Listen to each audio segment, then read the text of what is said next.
se ele adora de um jeito, se ele adora de um outro, se nós estamos pensando e querendo ir morar no céu com Jesus. Né? Nádia até contou aqui uma historinha semana passada de que pessoas chegaram nos céus e cada um estava no seu canto, porque um grupo de pessoas acreditava que somente eles iriam morar no céu. Particularmente, eu creio que Jesus foi preparar lugar para todos nós, e Ele sabe da necessidade de cada um de nós, e Ele sabe que nós estaremos lá, então não há nenhuma razão para eu achar que eu sou melhor do que A, do que B, ou você achar que é melhor do que eu, ou do que o grupo A, do que o grupo B, sendo que nós temos a palavra de Deus, a Bíblia, para ser vivida como forma de regra de fé e prática.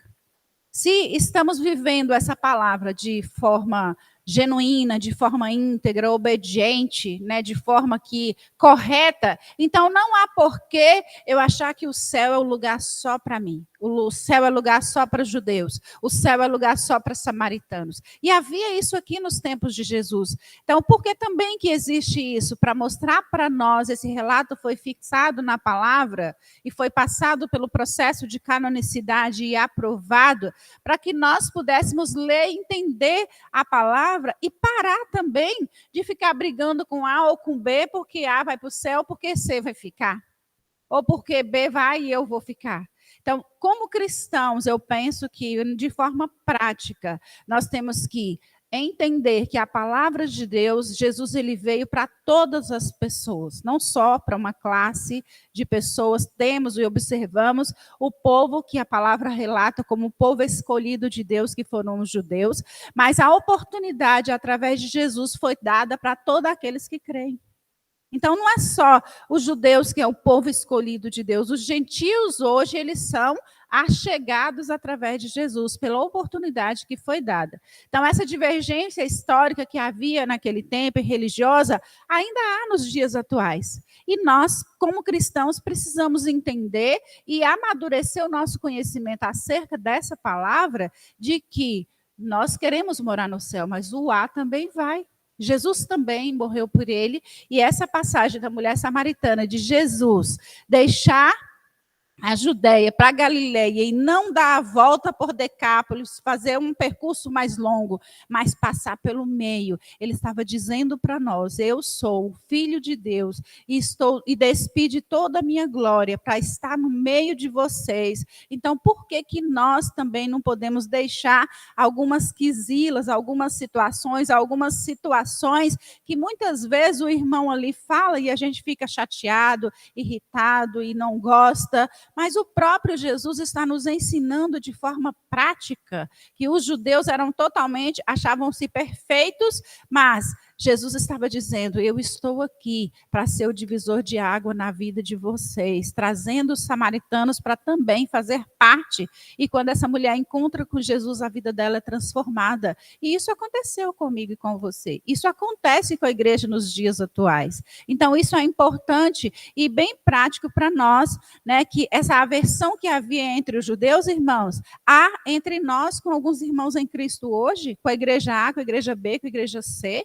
Então, que como igreja nós possamos rever também isso e entender: eu sou pessoa escolhida por Deus, mas o outro também é, Jesus também amou. Nádia, por favor. Nádia, me socorre. Em primeiro lugar, né, que a gente tem que lembrar, gente, que salvação é individual. Você não é salvo porque você é da etnia A, B ou C. Você não é salvo porque você é da igreja A, B ou C. Você é salvo porque você aceitou, né, receber Jesus Cristo como seu único e suficiente Salvador. Ponto. Não importa qual a sua etnia. Você pode ser judeu, você pode ser católico, você pode ser evangélico. E se você não tiver um encontro real com Jesus, você não vai ser salvo, infelizmente.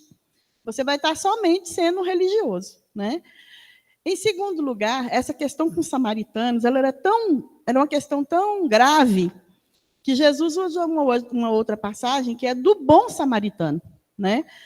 E que uma pessoa foi assaltada, foi agredida, largada à beira do caminho, e passou lá um levita, né? Ou seja, um dos grandes, né, dos postos lá religiosos de Israel, passou um sacerdote, ninguém olhou para aquele homem, mas passou um samaritano que teve misericórdia daquele homem. O que que Jesus quis dizer com isso? Tem pessoas boas, são judeus bons, mas tem judeus também que são ruins, infelizmente. E tem samaritanos que são ruins, mas tem samaritanos bons também. Isso é individual, a gente tem que optar, né, por viver uma vida com Cristo para você ser salvo. Se você não fizer isso, infelizmente, Jesus já deu a sentença, já falou, né? Se você não aceitar Jesus como seu único suficiente Salvador, o caminho não é para o céu. Então, você sabe para onde que vai, né? Não vamos entrar em detalhes. Mas, assim, Jesus deixa bem claro que ele veio para salvar todo aquele que aceitar um encontro real com ele. Amém? E Jesus tinha esse negócio mesmo de ir atrás das pessoas, como ele fez com a samaritana. O que Jesus foi fazer lá em Gadara? Ele foi atrás de uma pessoa que estava possuída, né? Para quê? Para libertar aquele homem. E vocês não acham que aquele homem passou a ser um missionário levando a palavra de Deus? Né? Ele implorou a Jesus para seguir Jesus. Jesus falou, não, você vai ficar aqui. Por quê? Porque Jesus tinha um outro plano para a vida dele. Então, assim, Jesus ele vai atrás daqueles que ele quer. Né? Ele veio atrás de mim. Ele foi atrás de vocês, né? De cada um de nós. E aqueles que aceitam, né? A palavra de Deus diz que estão salvos. Os outros, infelizmente, né, é o fogo do mármore do inferno. Amém. Misericórdia mesmo. Os samaritanos representavam uma ofensa tão grande que eles nem queriam colocar os pés em Samaria. Então, os judeus, como eu disse, né, totalmente santos, não podemos colocar o pé ali, porque eles são um povo impuro, um povo ruim, um povo mau, um povo merecedor do fogo do inferno. Né? Um povo que merece realmente. Aí lá vem Pastor. Jesus santo. Uma coisa que me ocorreu aqui também, que a gente pode olhar de forma prática para as pessoas, termos misericórdia até pela questão da história que as pessoas têm, né? Porque se a gente for pegar a história dos judeus, né, quando a Judéia era dominada pela Grécia, então estava começando a fazer também uma mistura, né, o pensamento grego estava entrando lá e as pessoas começaram a se misturar, e tinha judeus ali que eram muito a favor dessa mistura. Né? Talvez não aconteceu a mesma coisa no Reino do Norte, né? Então, teve a Guerra dos Macabeus, e aí houve um processo de purificação, né? Então, aquela bandeira levantada ali inicialmente pela família dos Macabeus, teve aquela guerra, eles expulsaram os gregos ali da cidade de Jerusalém, tomaram a região, e aí, por causa daquilo, virou tipo um marco, né? Nós temos que nos separar, nós temos que nos purificar. Ali saiu os fariseus, e começou grandes movimentos que permitiram essa separação deles.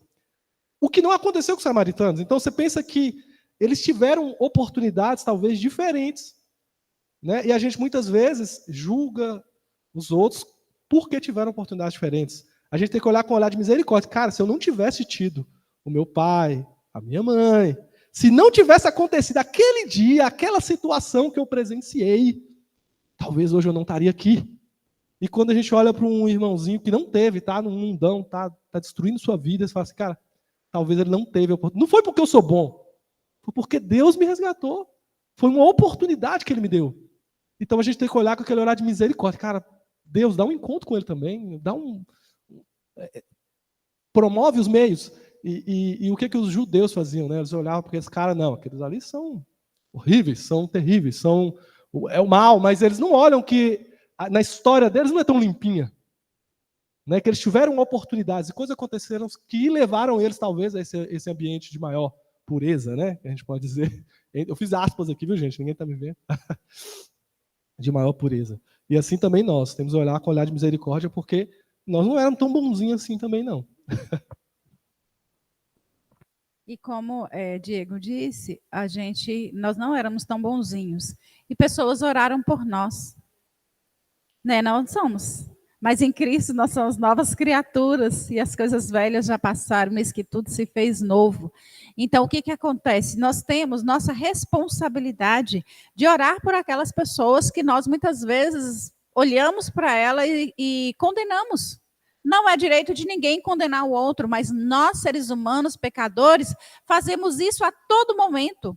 Condenamos a pessoa pela maneira como ela veste, pela maneira como ela fala, pela maneira como ela interpreta, pela maneira porque ela usa isso, porque ela usa aquilo, e ficamos a todo tempo nos colocando numa posição de santos, quando, na verdade, nós somos mais pobres e miseráveis, se não fosse a misericórdia de Deus.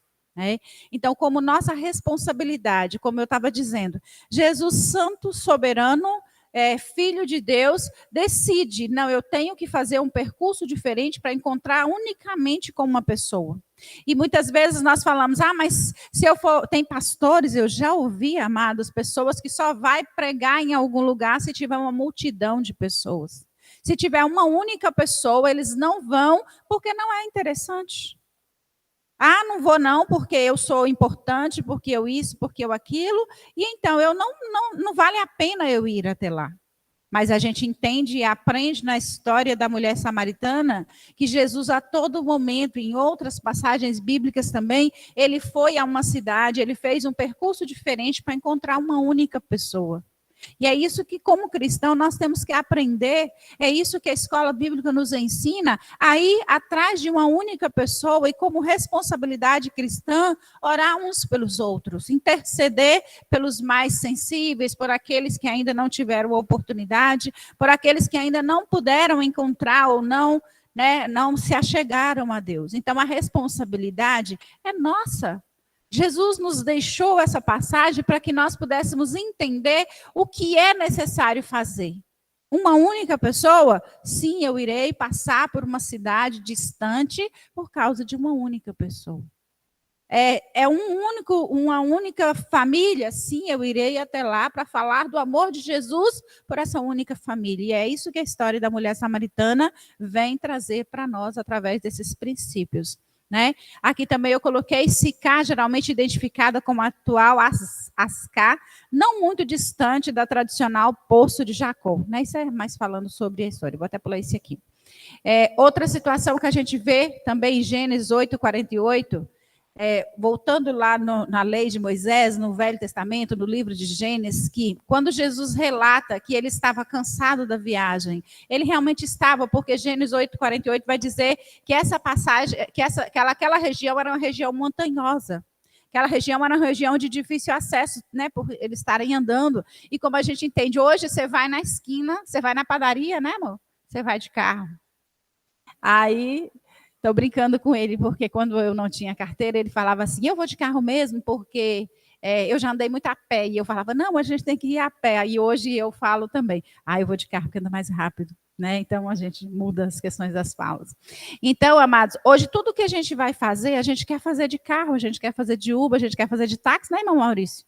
Jesus fez um percurso longínquo para encontrar com uma pessoa a pé e disse que aquela região era montanhosa e quando essa passagem também relata sobre eles estavam cansados da viagem, nós podemos entender também uma questão da humanidade de Jesus, que ele era filho de Deus, mas naquele momento ele estava como ser humano, como pessoa, que cansava, que tinha fome, que tinha sede. Por favor, Diego. Diego, levantou a mão.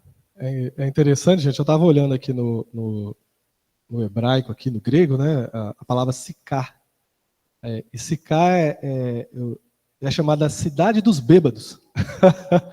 Quando a cidade recebe um nome desse, é porque o negócio era feio lá. A bagunça era... É tipo assim, cara, tem lugares aqui na cidade, eu lembrei aqui de alguns lugares, Tem um lugar que chama Coberta Suja. Cara, tem um lugar que é feijão.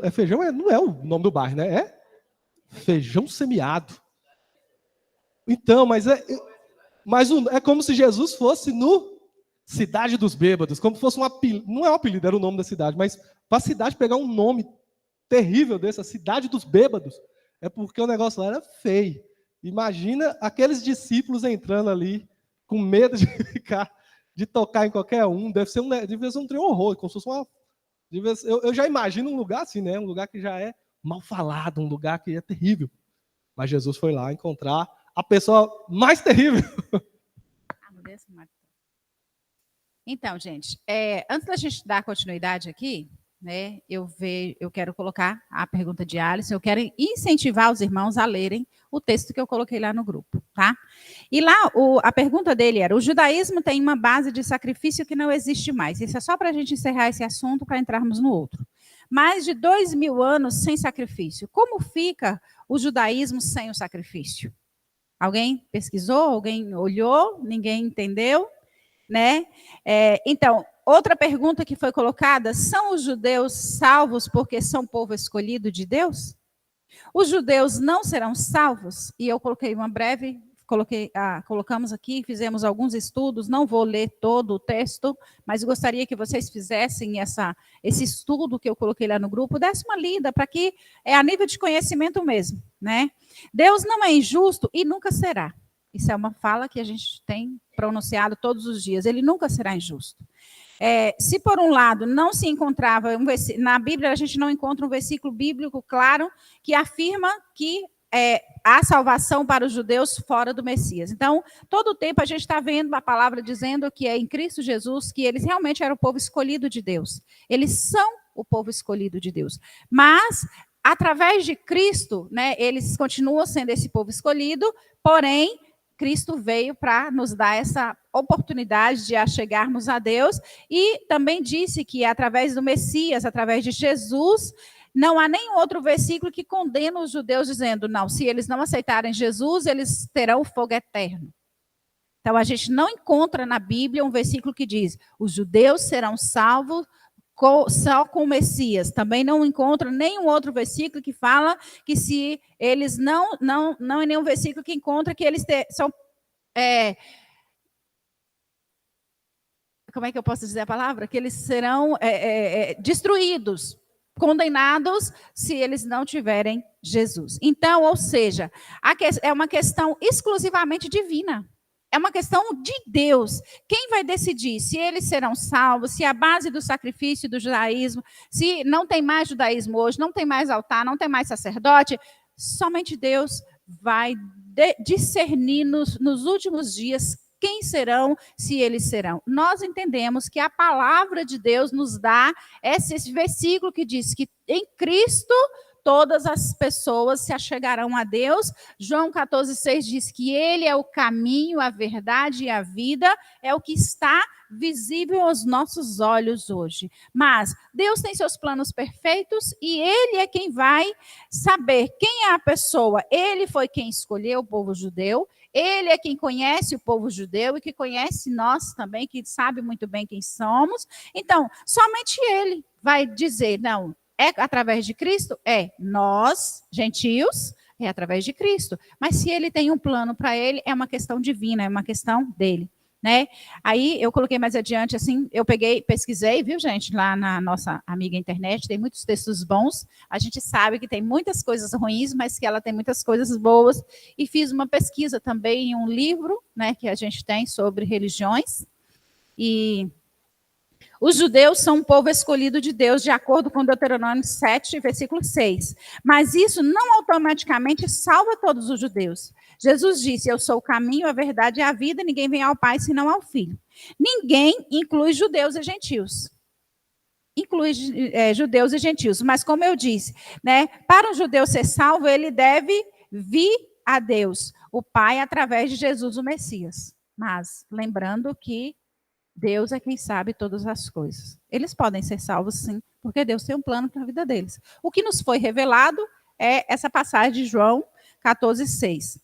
A gente vê outros versículos que eu creio que vocês, ao lerem o texto lá, podem entender também melhor. Tem vários textos bíblicos que podem ser pesquisados, que podem ser analisados a respeito dessa passagem, dessa colocação, se eles serão salvos ou não. É uma questão divina, é uma questão de Deus, é um povo escolhido de Deus. Deus é o dono de todas as coisas, então ele é quem vai dar a definição de quem realmente será e quem realmente não será. Nós entendemos que é salvo através de Cristo, mas Deus pode ter lá nos seus meios um modo, um método que alcançará os judeus, embora eles não tenham essa base de sacrifício mais, embora eles não estejam mais fazendo tudo aquilo que a lei dizia que eles deviam fazer. Então, nós precisamos conhecer a palavra, e o que é revelado para nós hoje é que, através do Messias, que nós seremos salvos através de Jesus. Tanto que Jesus, ao passar por Samaria, ao sair da sua cidade, né, como eu disse aqui, ele estava cansado, estava dizendo, ele realmente era um filho, ele realmente era um homem, ele realmente era um ser humano. Então, Deus, na sua imensidão, fez com que o seu Filho amado, Jesus Cristo, se tornasse homem para chegar aqui, para nos alcançar, ele também terá uma resposta cabível para alcançar os judeus, embora eles estão, né, presos lá nessa situação do passado do judaísmo. Mas, enfim, a nossa responsabilidade como servos de Deus é orar pelos judeus. É interceder para que o Senhor, para que as misericórdias de Deus, né, seja feita a vontade de Deus. Foi isso que o Senhor nos ensinou. Foi isso que o Senhor... Só um minutinho. Foi isso que o Senhor nos disse que nós deveríamos fazer. Ir por todo mundo e pregar o evangelho a toda criatura, e aquele que crê e for batizado será salvo. Também foi essa passagem que Deus nos deu, que nós devemos orar uns pelos outros, e Tessalonicenses vai mais adiante. Diz que nós temos que orar sem cessar. Então, a nossa responsabilidade hoje, como conhecedores dessa passagem de João 14,6, e isso está nos revelado, é orar pelos judeus, para que eles sejam realmente salvos, ainda que Deus tenha um propósito para a vida deles, mas a nossa responsabilidade como cristãos é estar orando, é interceder para que eles sejam alcançados. Nádia, por favor. Cadê as pernas do microfone? Mudou hoje. Porque em Marcos 16, 15 e 16, disse assim, né, Jesus disse aos discípulos, né, ide por todo o mundo, pregai o evangelho a toda criatura. Quem crer e for batizado será salvo, mas quem não crer será condenado. Mas ele está falando daqueles que ouvirem, e os que não ouvirem. E aqueles que não forem alcançados. Eu creio que Deus vai ter um tratamento diferente para essas pessoas, porque a falha não foi de Deus, a falha foi nossa. Né, que Deus mandou a gente ir, nós não fomos, e aí? Então, assim, eu creio que vai ter algum tratamento diferente. Porque eu não tive culpa de não ouvir. Né? Eu tive culpa de... não tenho culpa por não ouvir, eu tenho culpa por não aceitar depois que eu ouvi. Né? Então, são coisas assim que são realmente do plano de Deus, né? Da mente divina. Eu acho que não cabe a nós ficar, né, assim... fazendo ilações, né, aumentando esses questionamentos e tal. Na sua casa você pensa, gente. Eu faço dessa forma quando acontecem essas coisas. Eu começo a pensar nessas coisas. Aí, quando eu começo a ver que eu vou ficar meio doida, porque tem coisas que nossa mente não entende, não vai entender nunca, a nossa mente humana. Né? Aí, como eu disse na aula passada, né, tem uma passagem que fala que Paulo fala assim, que hoje nós vemos como que por um espelho, mas que no futuro Deus vai nos revelar todas as coisas. Então, eu pego a hora e falo a Deus. Depois, na hora que o senhor quiser, o senhor me revela. A gente vai ver só aquilo que foi nos revelado. Né? Porque eu não tenho capacidade, na minha humanidade, de interpretar isso e de realmente entender o que Deus quer. Eu teria que entender a mente de Deus. Eu não entendo nem a minha, vou entender a de Deus. Né? Então, é complicado. E aqui desse texto que eu quero que vocês leiam lá no grupo, gente, foi colocado assim, ó, que essa questão é uma questão exclusivamente divina, pois somente aquele que escolheu um povo de modo irrevogável tem a soberania e a justiça plena para legislar sobre a salvação deles. Não cabe a nós julgar quem serão salvos e quem não serão, mas somente Deus. O que Nádia falou, que só vai ser que não ouviu. A palavra de Deus diz que o evangelho será pregado a toda criatura. Ninguém vai ter desculpa dizer que não ouviu. Então, aqui em Mateus 23, 36, diz assim, em verdade vos digo, que todas essas coisas hão de vir sobre essa geração. E diz assim, lá no 37, Jerusalém, Jerusalém, que mata os profetas e apedreja os que são enviados. Quantas vezes eu quis juntar os teus filhos como galinha junto os pintinhos debaixo das tuas asas, e tu não os quiseste. E eis que a vossa casa ficará deserta, porque eu vos digo, desde agora não me vereis mais, até que digas, bendito é o que vem em nome do Senhor. Eles têm um conhecimento. Embora os escribas colocavam, e os fariseus colocavam julgo sobre eles, que Jesus mesmo alertou, que fazei o que eles mandam, mas não o que eles dizem, mas não fazem o que eles mandam, né? Olha o que diz aqui o que diz aqui em 23 de Mateus. Na cadeira de Moisés estão assentados os escribas e fariseus. Observai, pois, praticai tudo o que vos disserem, mas não concedais a vossa conformidade às vossas obras, porque dizem e não praticam. Então, todos nós vamos comparecer diante de Deus. Ninguém vai dizer, eu não ouvi. De uma maneira ou de outra, todos vão ouvir. E a palavra diz que o evangelho, ele está conectado a uma mensagem. Quando esse evangelho for pegado a toda criatura, então virá o fim. Ninguém vai ter por inocente. Eu tenho sua resposta, Nádia. Vou te dar a resposta agora. Romanos capítulo 1, versículo 19, diz assim, vou começar do versículo 18. É a última frase que Gera falou, né? O pastor Geraldo falou. Ninguém vai ficar enganado, porque diz assim, porque do céu se manifesta a ira de Deus sobre toda a impiedade e injustiça dos homens que detêm a verdade em injustiça. Porquanto o que de Deus se pode conhecer, nele se manifesta, porque Deus lhe manifestou. Agora vem o versículo-chave. Porque as suas coisas invisíveis, desde a criação do mundo, tanto o seu eterno poder como a sua divindade, se entendem e claramente se veem pelas coisas que estão criadas, para que eles fiquem inexcusáveis, ou seja, indesculpáveis.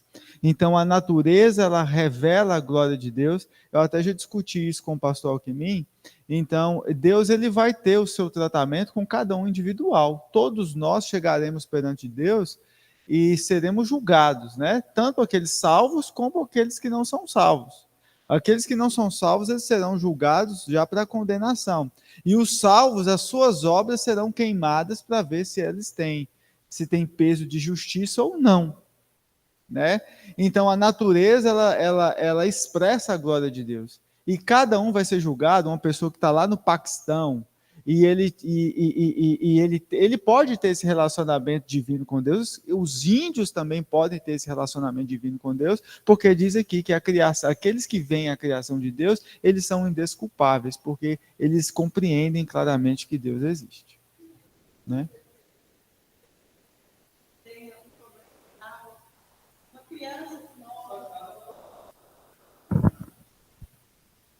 Não, eu estou falando assim, gente, que, por exemplo, uma pessoa que tem uma doença mental, uma criança que morre, né, antes de ter capacidade de discernimento. Então, assim, Deus vai ter um tratamento diferente para essas pessoas. Não tem, Deus não é injusto. Exatamente, Deus não é injusto.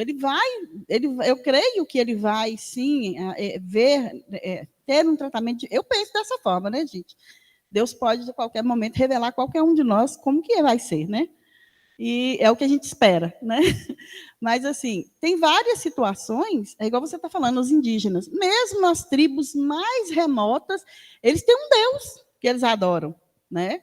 Então, assim, eles sabem que existe um ser supremo, superior, que foi o Criador, né? Então, assim, não tem como você olhar para o universo e imaginar que isso aí realmente... Eu não sei como que tem cientistas que olham para o universo e falam que isso foi um acidente, né? Um Big Bang, né? Não tem como, gente. É muito perfeito. Ontem eu estava fazendo janta e pensando nisso. Eu tenho o DNA da primeira mulher do que surgiu no mundo. Você tem, todos nós temos. Como? Como que isso acontece? Né? Isso é obra do acaso? Não, é a mão de Deus. Deus quis criar essa identidade genética na gente. Então, assim, mas eu estou falando de mim. Tem pessoas que têm problema mental que não tem como raciocinar. Não raciocina. Né? Vamos falar de Lucas. Lucas tem 25 anos, é uma eterna criança. Essa criança é o resto da vida. Então, assim, Deus, eu creio que ele vai tratar diferente com essas pessoas. Não sei como, esse é meu ponto de vista, cada um, lógico, né, pode buscar de Deus uma resposta. Eu já busquei várias vezes, mas ele ainda não me respondeu. Mas, assim, tem coisas que eu acho que não cabe a nós ficar, né, julgando, como você disse, né? Eu não tenho que julgar meu irmão se ele vai ser salvo, se ele não vai ser salvo, não. Isso é individual, é ele com Deus, não é ele comigo, não é ele com Deus, né? Então, assim, eu creio dessa forma, mas aí é claro que cada um de nós pode pensar de uma forma diferente, mas nós temos que buscar de Deus, né, um posicionamento para a gente poder ter a certeza daquilo que a gente está falando. Eu também tenho de novo a sua resposta. Isaías 35:8. E ali haverá uma estrada, um caminho que se chamará o caminho santo. O imundo não passará nele, mas será para aqueles os caminhantes. Até mesmo os loucos não errarão. Amém?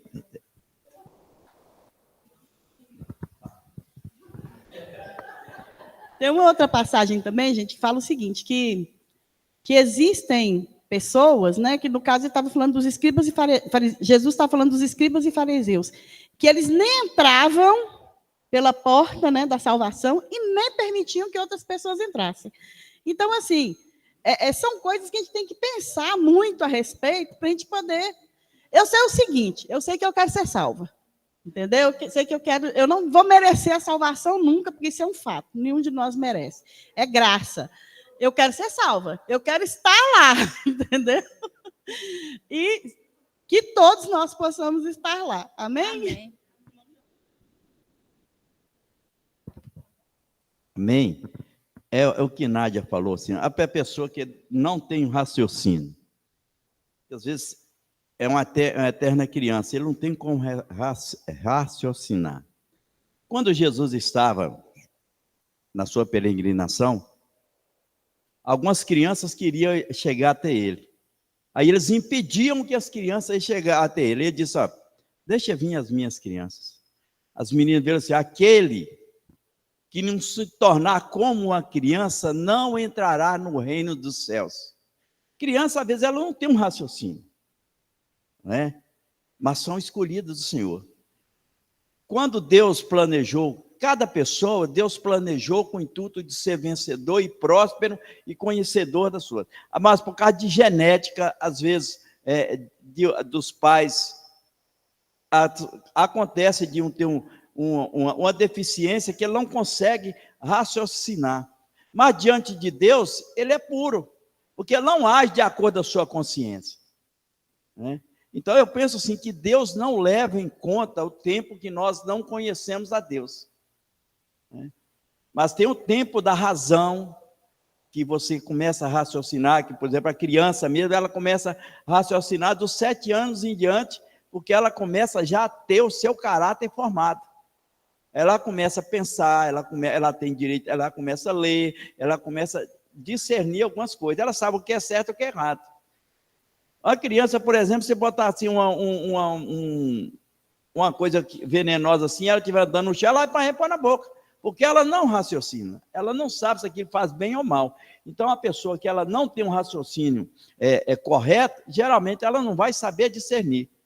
Como o Alice falou aqui, né? Há um caminho que até os loucos vão saber. Amém?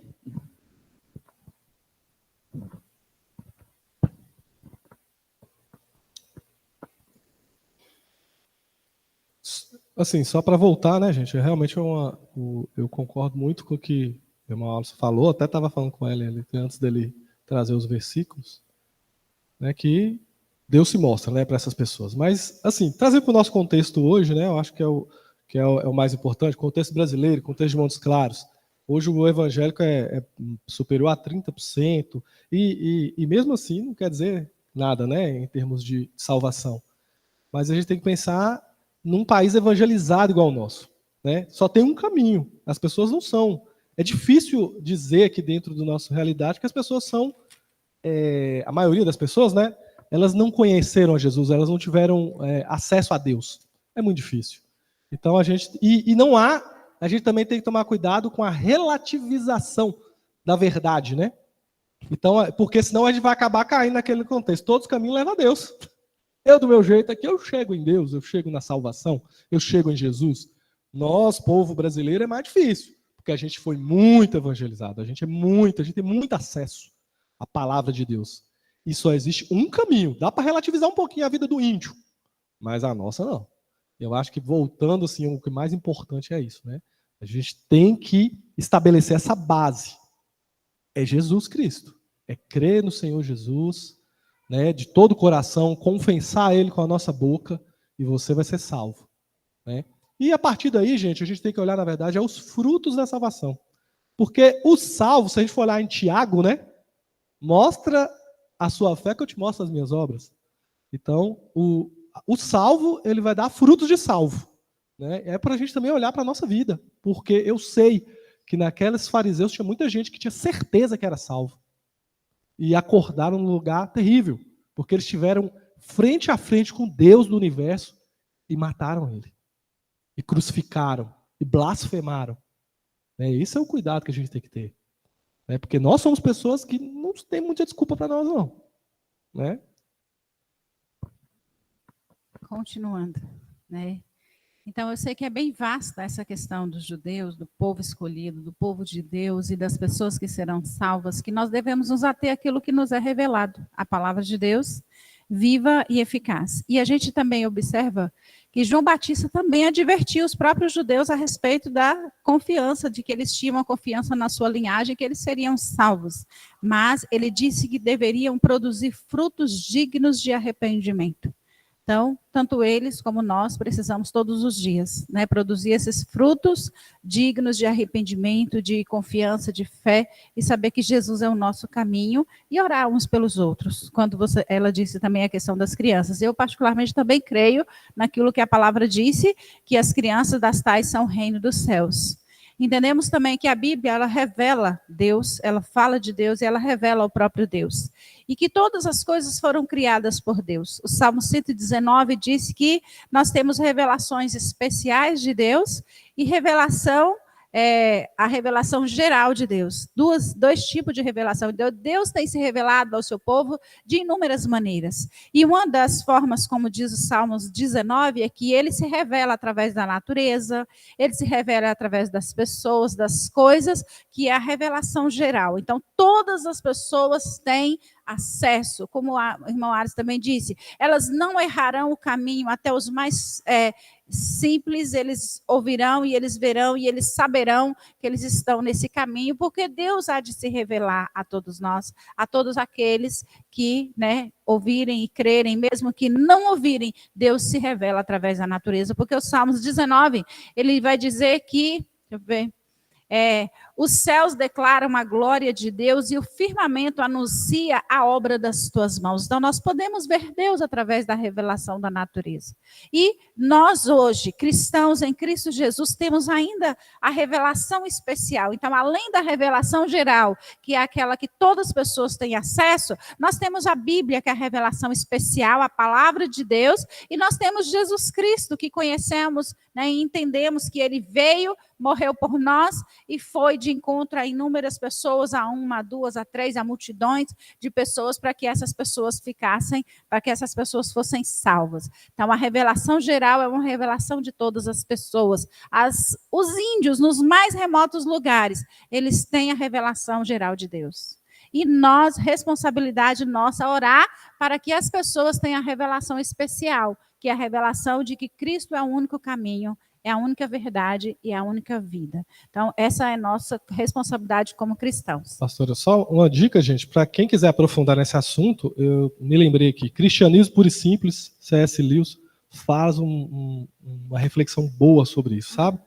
Né, de uma lei que está no coração do homem, ele começa a puxar dos lugares mais antigos, parece que as leis daqueles povos mais tribais é parecida com a lei de Deus. Então é como se Deus imprimisse uma lei no coração das pessoas.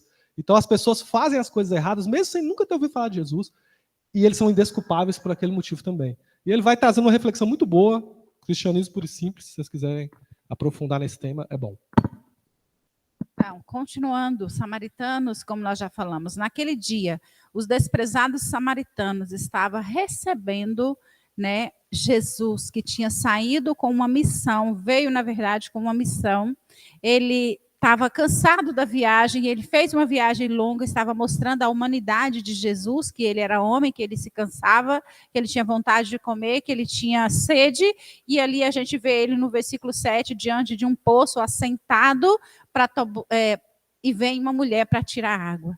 E Jesus, a gente percebe também nessa passagem que com esses samaritanos, onde os judeus achavam que eram desprezados, nós que olhamos para o outro, achando que o outro é um Zé Ninguém, é um desprezado, não tem nenhuma razão para ser salva, e Jesus está nos mandando ir até ele e falar do amor de Jesus. E naquele dia, Jesus veio. Se na Judeia Jesus seria objeto de curiosidade das pessoas, quando a gente vê no primeiro versículo que disse que os judeus, os fariseus, viram que Jesus estava batizando mais pessoas do que João, e eles começaram a questionar, mas quem é esse que está, na verdade não era bem batizando, porque Jesus mesmo não batizava, mas os seus discípulos é quem fazia o batismo. Eles estavam olhando para o número de pessoas que Jesus estava arrebanhando para si. Então eles começaram a pensar, e aí, quem é essa nova pessoa, quem é esse novo ser que está arrebanhando multidões? Daí os judeus, os fariseus e etc. estavam, surgiu uma nova seita, uma nova situação. Mas Jesus seria motivo de curiosidade para os judeus quando em Samaria ele chegaria e traria a alegria não apenas para a mulher, mas para todos os samaritanos. E é isso que Jesus quer fazer na igreja?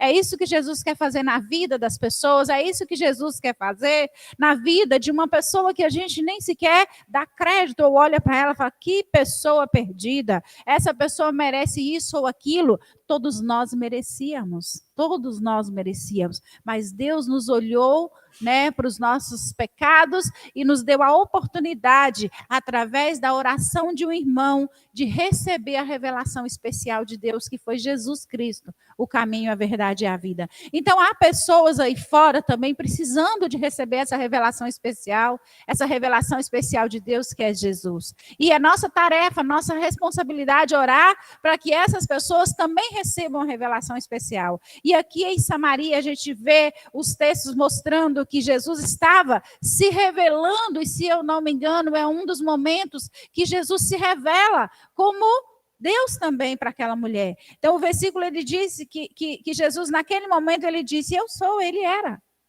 Vimos lá no passado, Jesus, Deus se revelando, para o povo, para Moisés, eu sou o que sou. E a gente vê também Jesus nessa passagem falando para a mulher, eu sou. Ele era o Filho de Deus, ele é o Filho de Deus. Então, em Samaria, ele estava chegando para fazer um divisor de águas.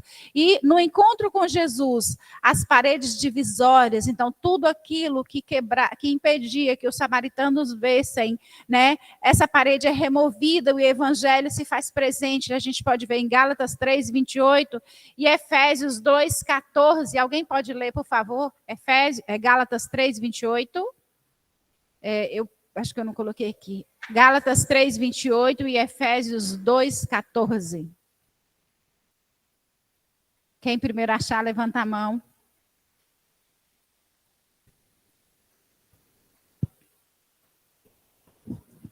Quando o pessoal procura ele, eu estou lembrando aqui, conectando o capítulo anterior, que fala de João Batista, o testemunho de João Batista. As pessoas chegavam para João, falando, Jesus está batizando mais que você e tal, e começaram a trazer uma pergunta teológica para João, sobre a purificação cerimonial.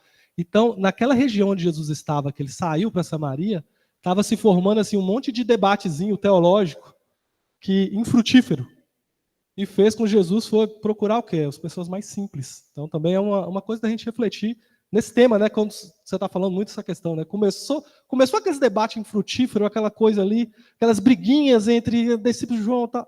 Jesus fala assim, sabe, João, eu vou lá para o interior, eu vou lá para a pessoa simples, Ele acabou de sair do debate com o fariseu dos fariseus, Nicodemos. E ele falou, sabe, João, eu vou para a roça. Procurar as pessoas mais simples. E aquele evangelho entrou com uma palavra, né?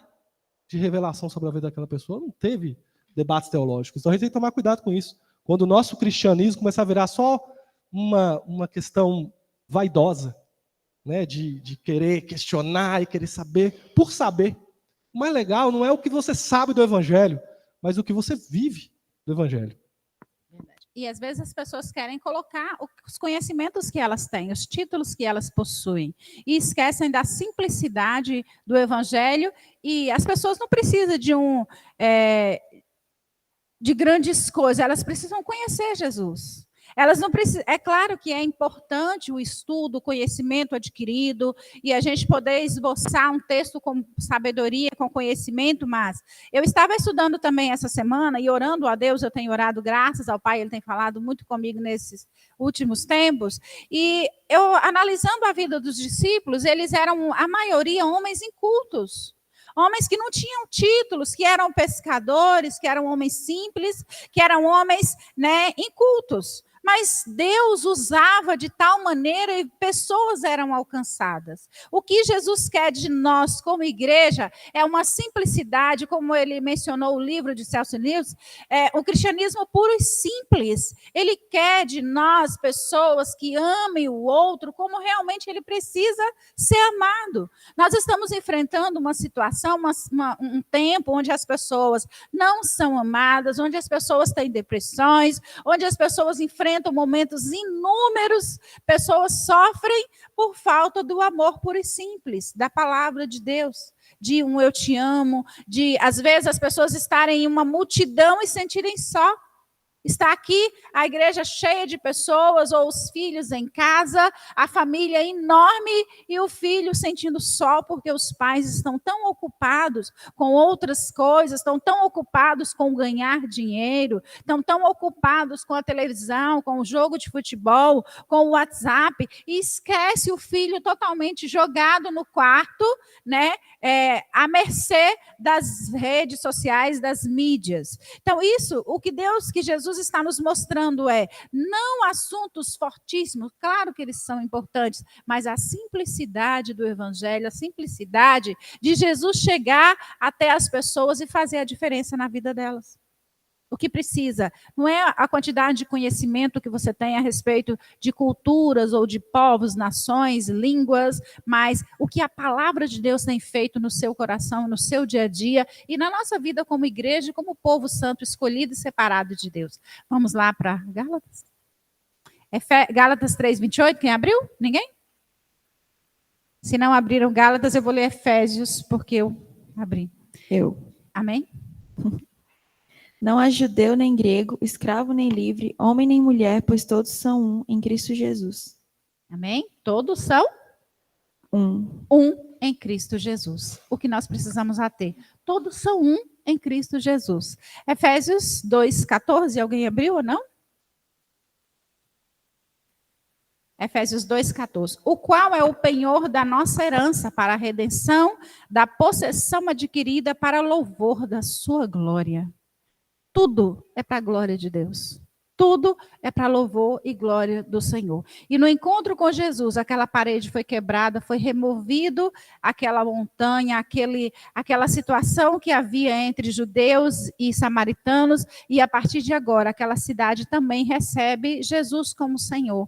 E a gente, na conversa com a samaritana, quem era a mulher samaritana? Uma mulher impura, uma mulher que sofria discriminação, uma mulher cheia de preconceito, uma mulher sozinha, uma mulher solitária, uma mulher com um vazio grande, era odiada por outras mulheres, tivera vários maridos, e o que agora ela tinha também não era dela. Então, o que a mulher samaritana diz para a nossa sociedade hoje? Que ainda hoje nós temos todos os problemas que tinha naquele tempo. E que Jesus veio fazer a diferença na vida daquela mulher, e não somente na vida daquela mulher, mas na vida de outras pessoas. Pessoas hoje buscam preencher os vazios que tem dentro delas em valores, em dinheiro, em posses, em outras coisas, em pessoas, redes sociais. Essa mulher buscava preencher o vazio que tinha dentro dela em maridos, podemos dizer. Assim, eu vou me arriscar a dizer, ela já tinha 5 maridos e o que agora ela tinha não era o marido dela. Então, ela estava atrás de um, atrás de outro, até achar uma pessoa que desse certo, que ela ficasse bem. Mas, na verdade, esse vazio dela só aumentava, porque ela precisava que a sua sede fosse saciada em Deus. A sociedade, as pessoas, hoje, elas precisam de Jesus. E elas estão aí correndo o capitalismo cada vez mais acirrado e as pessoas mais depressivas, as pessoas mais tristes, as pessoas se suicidando, né, as pessoas colocando, né, o problema nisso ou naquilo, porque não tem dinheiro, porque não tem isso, porque não tem aquilo, quando na verdade elas precisam encontrar Jesus. Porque quando Jesus entra, quando a gente encontra Jesus, os vazios que havia dentro de nós, eles são preenchidos. Eles são ocupados. Não estou aqui dizendo que as pessoas não precisam de ajuda, elas precisam de psicólogos, elas precisam de conhecimento, elas precisam encontrar, porque elas encontram Jesus, mas elas têm que ter uma caminhada, e é nossa responsabilidade como conhecedores da revelação de Deus, dessa revelação especial de Jesus, amar essas pessoas. Conhecer, levar Jesus para as pessoas e andar com elas, porque Jesus estava ali, aquela mulher ela conheceu Jesus, ela teve um encontro com ele, e naquele momento, o que Jesus estava fazendo para ela? Ele fez com que ela fizesse uma reflexão dela mesma. Então, quando ele faz a pergunta, né, no versículo, ele disse que ele faz uma pergunta para ela, mas como é que é o versículo? Deixa eu encontrar o versículo aqui. Onde ela fala que ela teve vários maridos. Perdi o versículo, gente. E olha que eu estou com ele enorme aqui na minha mão. Mas, enfim, ele disse, e respondeu a mulher, eu não tenho marido. E ele disseste bem. Será que Jesus não sabia que ela tinha vários maridos? Claro que ele sabia. Claro que Jesus conhece a sua situação e a minha e a nossa situação e a situação daquelas pessoas que estão lá. Mas ele quer que dentro de nós tenha esse desejo. E a mulher esboçou isso muito bem. Ela disse, Senhor, dá-me dessa água para que eu não tenha que vir aqui mais no poço tirar água. A mulher estava falando de uma água física. De uma água, essa água aqui, H2O. Mas Jesus estava falando de uma vida eterna. Muitas vezes nós olhamos a palavra, não entendemos, Jesus está falando conosco de uma água espiritual e nós estamos entendendo de uma água física. E nós podemos ver no versículo 9 de João, vejamos a indignação da mulher. Então disse a mulher samaritana, como sendo tu judeu, pedes de beber a mim, que sou mulher samaritana? Como, então, ela mesma se achava menosprezada, ela mesma se achava indignada, ela conhecia a história, ela sabia como era como que os judeus, os samaritanos eram tratados, ela tinha aquele conhecimento, ela estava ali naquele horário, não para encontrar com ninguém, ela exatamente porque ela tinha solidão, ela tinha vários maridos, ela era discriminada, ela era uma mulher vazia, ela era uma mulher que não queria encontrar as outras mulheres, iam buscar água em outros momentos, e eu creio que mulheres gostam de andar juntas, né? Outras mulheres, e vai conversando, imagina elas andando até o poço para buscar água, e cada uma com o seu cântaro, toda feliz e contando o que aconteceu no dia, mas aquela mulher samaritana, ela era tão discriminada que ela ia sozinha. Diz a palavra também que ela ia numa hora onde nenhuma outra mulher estava ali, porque ela não queria sofrer mais do que ela já estava sofrendo. Ela não queria mais ser apontada como mulher indigna, ela não queria mais, apesar dos samaritanos serem considerados pelos judeus como indignos, mas os próprios samaritanos não, eles se achavam os certos, eles estavam fazendo uma coisa certa no modo deles. Então, aquela mulher, ela ia ali, né, e para buscar água no horário onde ela não podia encontrar com ninguém. Imagina, irmãos, você ter que ir a um lugar, ir ao centro de Montes Claros, no momento em que ninguém mais está, só se for 12 horas da noite, né? Porque mesmo assim, a gente encontra com pessoas. Mas a mulher, ela se sentia impura, indigna, totalmente diferente. E ela vai naquele lugar. E Jesus, conhecedor, ele vai exatamente naquele momento para encontrar com a mulher samaritana. Os seus discípulos foram para a cidade buscar comida. E nós lemos no versículo anterior também, ele estava cansado da viagem porque era uma região montanhosa e ele se assenta ali. Nós, fisicamente, ou seja, entendemos que ele sentou ali para descansar. Realmente, ele estava cansado, mas ele tinha um encontro marcado ali com aquela pessoa. E ele tem um encontro marcado com todas aquelas pessoas que ainda não encontraram. Então, aquela mulher, ela desconfia e ela começa a questionar. Né? E a gente vê nos versículos também que disse que ela reconhece a autoridade de Jesus. Mas depois que o Senhor Jesus disse algumas palavras, ela percebeu que ele não era um homem comum.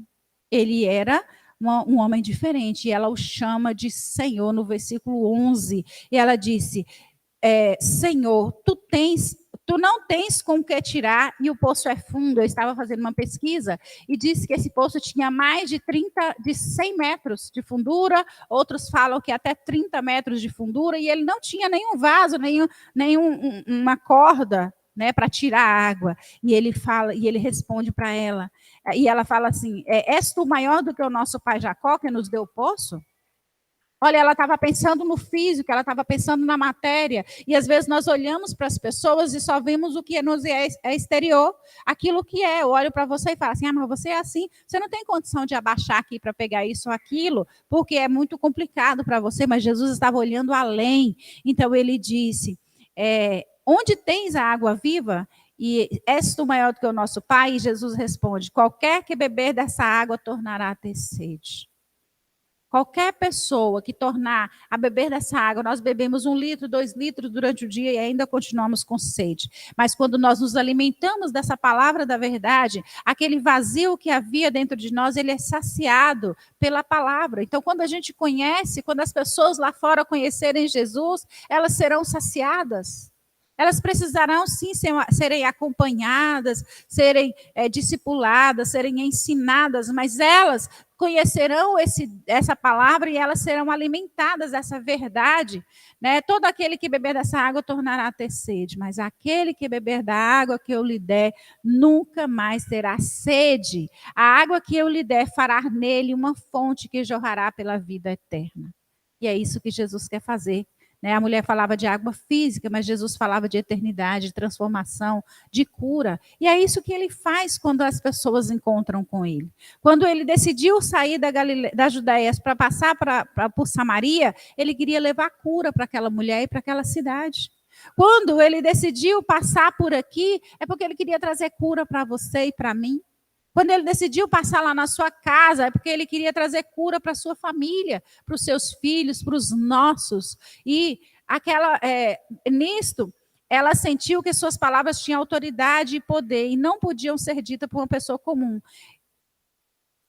Mas Jesus, deixando as barreiras raciais e religiosas, ele responde, se conheceres o dom de Deus e quem é o que te pede de beber, tu lhes pediria dar-me da água da vida. Então, nós precisamos conhecer Jesus. Orar para as pessoas que ainda não conhecem Jesus, para que elas tenham essa revelação especial.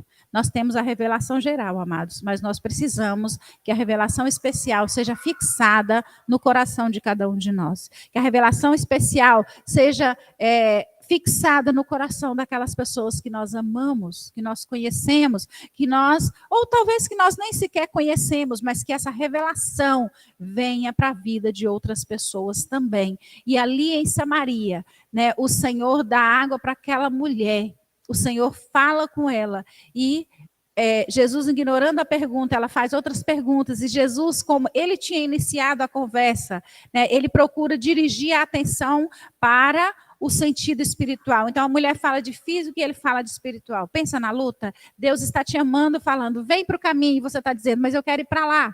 Jesus está dizendo, mas aqui é o caminho, e você está dizendo, mas o caminho certo é aqui. Né? É igual eles ficavam, nós vamos falar na semana que vem sobre adoração. Uns diziam, o lugar de adoração é Jerusalém, e outros é Geresi, é Jerusalém. E aí fica naquela situação, e Jesus está dizendo, eu sou o caminho. eu sou a verdade, eu sou a vida que você e que os outros precisam. Então, a todo momento, a mulher tentava levar a passagem para a vida física e Jesus tentava mostrar para ela o lado espiritual. E ele leva a mulher a fazer uma retrospectiva dela mesma. E ele fala, você dissestes bem, você não tem marido, porque já teve 5, e o que você agora tem não é o seu marido. Talvez na vida das pessoas lá fora não seja maridos. No caso daquela mulher, era o marido. Mas pode ser qualquer outra situação. Pode ser qualquer outro impasse. Pode ser qualquer outra circunstância que muitas vezes tem nos impedido de deixar Jesus ser a revelação especial de Deus nas nossas vidas. Então, que possamos, né? Eu estou observando ali que já está chegando a hora. Vou rapidamente falar desse versículo, desse slide só para a gente terminar. Quais os benefícios da água física? Sabemos que são inúmeros. Ela melhora a nossa pele, melhora o nosso modo de ser, a nossa maneira de agir, ajuda em todos os aspectos, né? Então, nós vemos aqui, são diversos. Fonte de vida, ajuda a regularizar quase todas as funções do nosso organismo. Ela interfere na digestão, absorção e transporte de nutrientes e várias outras situações a água física faz. Mas a água espiritual também, amados. Ela faz uma transformação sensacional na vida daqueles que recebem e bebem essa água. Jesus faz essa transformação na vida das pessoas que recebem ele como fonte de vida. Então, a expressão se fará nele uma fonte de água que a jorrar faz lembrar de Isaías 12, esses versículos eu anotei, está aqui. E vós, com alegria, tereis água da fonte da salvação, que é Jesus. Isaías 44:3 também vai dizer que porque derramarei água sobre o sedento e rios sobre a terra seca. A sociedade está sedenta de Jesus. Nós estamos aqui precisando ouvir mais e entender mais e amar mais e fazer aquilo, cumprir o propósito pelo qual nós fomos chamados. Nós fomos chamados para levar a mensagem do Evangelho, ir por todo mundo, falar de Jesus, deixar as barreiras, quebrar as barreiras e fazer aquilo que cumprir o propósito pelo qual nós fomos chamados. E levar essa água que transforma, essa água que traz vida, né? E qual era a condição da mulher para beber da água da vida? Primeiro, ela precisava reconhecer os benefícios, ela precisava olhar para dentro dela e ela reconheceu isso quando ela disse: não tenho marido. Talvez hoje, Deus, Jesus, quer falar com a gente, né? Qual é o benefício de beber dessa água da vida para a minha vida hoje? É reconhecer, porque às vezes nós estamos na igreja, sentados nos bancos, levantamos a mão, aceitamos Jesus como nosso único suficiente Salvador, mas ainda estamos presos em algumas situações do passado. Às vezes estamos presos em algum mito, às vezes estamos presos por alguma corrente de falta de perdão. E estamos presos em inúmeras situações e impede que Jesus, que essa água da vida venha jorrar dentro de nós. Então, a primeira condição para a mulher receber da água da vida era reconhecer que ela precisava dessa água, era reconhecer que ela tinha vários maridos, era preencher aquele vazio que ela estava buscando, que estava lá, e Jesus veio para fazer isso. Não se pode reivindicar os benefícios do Evangelho, uma fonte de água e de vida eterna, sem satisfazer as exigências do Evangelho, que são as confissões e o arrependimento. Então, a partir de nós receber a fonte da água da vida, precisamos nos arrepender dos nossos pecados, pedir perdão a Deus, pedir perdão ao outro, perdoar aqueles que nos ofendeu, é assim que nos ensina a oração do Pai Nosso de Mateus 6. Às vezes nós ficamos agarrados em uma situação porque, né, feriu o meu ego. Mas também aqueles judeus, aqueles samaritanos estavam ali e Jesus veio para quebrar aquela barreira. Ele era o Filho de Deus e ele não pensou duas vezes em passar por Samaria, sentar na borda de um poço e esperar por uma mulher impura. E às vezes nós olhamos para nós e falamos: eu não vou lá não, porque eu sou isso, eu sou aquilo outro. Não, eu não vou fazer isso. Jesus está te mandando ir por todo mundo e pregar o Evangelho, independente de quem seja. Porque quem vai fazer a obra é Ele, o Senhor. E Jesus leva a samaritana a uma análise pessoal, só um minutinho, e sucessivamente ao arrependimento. E a mulher samaritana entra na história como uma pessoa que busca água e uma pessoa de cântaro vazio, e termina como uma pregadora das boas novas do Senhor, completamente cheia do amor de Deus. Fala. Amém, queridos. É importante que, quando nós entendemos que Jesus diz que, se entender quem fala contigo, né, pede e eu te daria da água da vida que ia jorrar por toda a vida. Importante que aquela mulher, ela estava buscando uma água que ela dependia dela, ela tinha que tirar.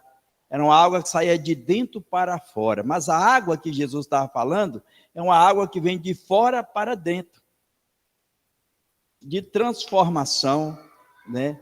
E é importante que Jesus fala assim: se você me conhece quem fala contigo, você pediria e eu te daria. E é isso que Deus quer, né? Que nós conhecemos e pedimos para que Ele nos sacie com a água da vida, que é o Jesus Cristo. E nós precisamos, Ele não faz exceção de pessoas. Todos têm direito à água da vida. Olha o que diz aqui em Mateus 8, 11, que diz assim: mas eu vos digo que muitos virão do Oriente e do Ocidente e assentar-se à mesa com Abraão, Isaque, Jacó no reino dos céus. Mas os filhos do reino serão lançados nas trevas exteriores e ali haverá pranto e ranger de dente. Então Deus não faz exceção de pessoas. Todos quantos receberam, deu-lhe o poder de serem chamados filhos de Deus. Amém? Então, nós encerramos. Lembra, como eu disse, essa última parte. Ela entra na história como uma pessoa que vai buscar água, totalmente vazia, mas ela sai uma pregadora da palavra de Deus. E é isso que vai acontecer com aquele que tem a revelação especial de Deus. Bem, gente, gostaram? Glória a Deus, foi bênção demais, né? E eu sempre gosto de trazer, gente, toda a mensagem, né? A gente tem que trazer a aplicação para a nossa vida. Tudo começou com uma sede, né? E será que qual tem sido a nossa sede também? Às vezes a gente viu uma mulher aí que tentava saciar, né, as suas carências com outras pessoas, né? Ele olhava ali e queria que aquelas outras pessoas saciassem o vazio dela, né? E a gente tem que olhar para dentro de nós também. Nós estamos satisfeitos? Estamos jorrando dessa água ou ainda nós estamos com sede? É algo que a gente tem que ver. Há umas escolas bíblicas para trás, a gente usou muito essa frase, né? Que hoje, né, nós temos essa questão: o entretenimento é o substituto diabólico da alegria. Então, hoje, a gente nem dá tempo de perceber que a gente é vazio. Porque, eu estava olhando aqui uma estatística na internet, o brasileiro fica em média na internet 10 horas e 8 minutos. Em média. Porque trabalha também, né? Mas trabalhando e descansando, porque nossa hora produtiva é 8 horas ali, no máximo, no trabalho. E a gente chega, nossa hora de descanso, a gente fica mais 2 horas e sei lá quanto na internet. Ou seja, não dá tempo de você refletir na sua vida e sentir aquele vazio. Por quê? Porque eu fico todo lá olhando meme, eu fico me divertindo, aí eu vejo um negócio, eu vejo aquilo, eu transfiro, Então eu fico o tempo todo naquilo, eu não consigo parar e refletir. Meu Deus, e minha vida? Né? E o diabo colocou isso para enganar a gente. Você ser feliz, ser alegre. Na verdade, ele só vai jogando aquelas dosezinhas de alegria, né? Aquelas dosezinhas de entretenimento, para ver que para esconder o quanto a gente às vezes é triste. Então a gente, para jorrar de você dentro, né, esse espírito, essa água maravilhosa, primeiro vai ter que ter aquela reflexão interna. Eu preciso de Deus. Eu estou seco. Me dá dessa água, Jesus. Vai ter que vir aquele clamor, né, que aquela samaritana teve. Me dá dessa água, que depois jorra para as outras pessoas, né? E esse final, eu acho que esse jorrar é algo que não cabe dentro dela mesmo. Porque o que jorra, gente, no rio ali? Porque aquela fontezinha tem aquele espaço, ele vai até que ele vira um rio. Ele começa a jorrar, não cabe dentro dele aquela informação, não cabe dentro dele aquela alegria. E assim também é nosso momento com Cristo. vai jorrar de tal forma que não cabe dentro de você e outras pessoas vão ser saciadas. Amém? Então é isso que a gente tem que olhar. Desliga um pouquinho, faz um jejum de entretenimento, de Netflix, de YouTube, de tudo isso. Faz um jejum e olha para dentro de si. Será que eu sou feliz ou eu estou só entretido? O diabo conseguiu colocar ali um negocinho para eu ficar o tempo todo e não olho para dentro de mim. Olha para dentro de você. E busca para ver, né? Está seco ou já está jorrando? Ou está só... É porque é a promessa de Deus para nós, é isso, né? Às vezes a gente está olhando, está pensando na pessoa do mundo. Não é a pessoa do mundo, gente. Somos nós também. Essa samaritana dá uma lição para nós também. Amém? As crianças vão... Nem saíram, né? Mas vamos orar, vamos pedir a Deus para que essa revelação da palavra de Deus entre para dentro de nós e faça diferença primeiro na nossa vida, para depois jorrar.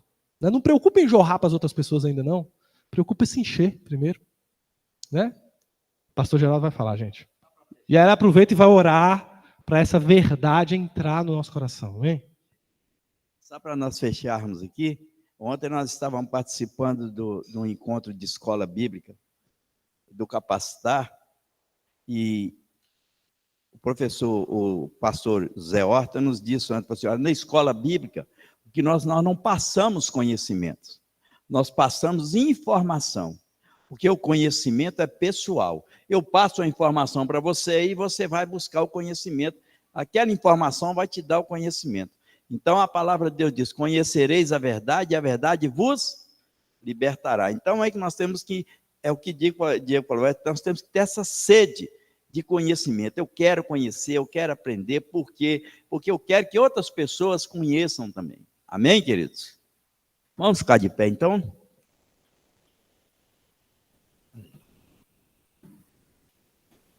Aleluia. Obrigado, Senhor, por esse momento de unidade do teu povo, da tua igreja. Obrigado, Senhor, porque teu Espírito Santo abriu a nossa mente, para que nós possamos, ó Pai, receber informações e ter conhecimento da tua palavra. Que nós possamos ter sede, Senhor, para buscar o conhecimento e entender os propósitos do Senhor para as nossas vidas. Nós te agradecemos, ó Deus, por essa equipe maravilhosa da Escola Bíblica que o Senhor tem colocado na nossa igreja, que tem sido bênção para as nossas vidas. E que todos aqueles que estão inseridos na igreja, Pai, possa receber essas informações e, sobretudo, que o poder de Deus venha sobre nós. Por isso, Pai, nos dê, Senhor, a alegria de estar na Tua presença, nos dê, Senhor, sabedoria para podermos estar buscando o melhor do Senhor para as nossas vidas. Nós te agradecemos por essa aula de hoje, te agradecemos pela equipe, te agradecemos pelos membros que se interagiram e queiram conhecer e prosseguir em conhecer. Por isso, Pai, em nome de Jesus, nós te agradecemos e te louvamos e abençoe-nos, meu Pai, para que à noite nós tenhamos aqui um culto abençoado em nome de Jesus. Amém e amém. As crianças...